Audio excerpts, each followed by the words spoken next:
Hello po mga mami. Ayan, may papakita po ako sa inyong ulam. Ito po is labanos. Ginayat-gayat ko po siya ng maninipis.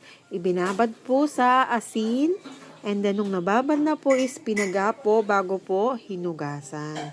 Ganyan lang po mga mamis. Depende po sa inyo kung paano nyo po siya pipigain. At yan naman po is alamang. Alam nyo po yung alamang na yan, fresh po yan. Pero syempre, pag binili po natin sa palengke, alam po naman natin na nilalangaw. Kaya ang ginagawa ko po, yung kawali, nilalagyan ko po siya ng kaunting tubig, nilalagay ko po yung alamang.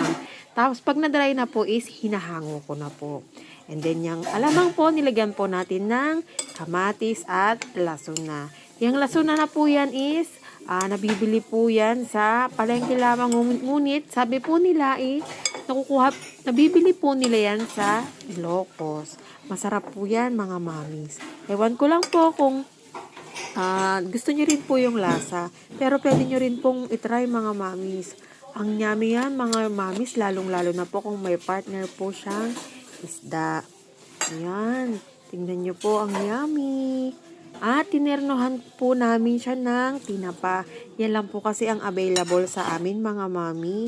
Kaya lang po ang aming tinerno, mga tinapa. At yan na po, solve na po ang aming ulam.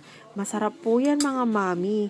Mura na, masustansya pa, swak pa sa bulsa.